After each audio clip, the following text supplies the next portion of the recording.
Hello and welcome to Meadow Bakery. In this video, I'm going to show you how to make some pumpkin cupcakes. Start off by preheating your oven to 175 degrees Celsius. Mix all your dry ingredients in one bowl, then put it to one side. Add your mashed pumpkin to a bowl and then add in your spices and mix this together and put to one side.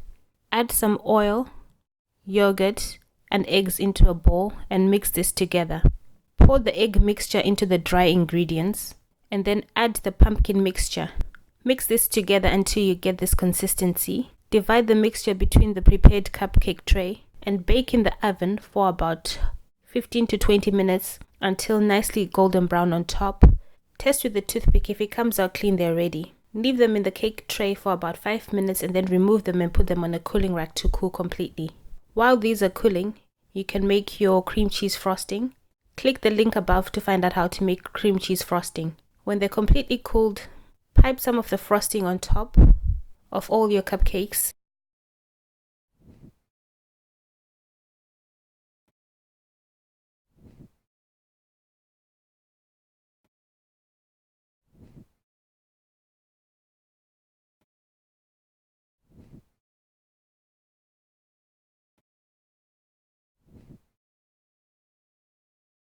And then you can put some mixed spice or some of the pumpkin spice that went into your cupcakes on top, and that's it. I'm going to cut it and show you what it looks like inside. You can see it's nice and baked through and they taste and smell amazing. Thanks for watching and see you again soon. For more videos like this, visit my website www.meadowbrownbakery.com. Please like and subscribe to my channel.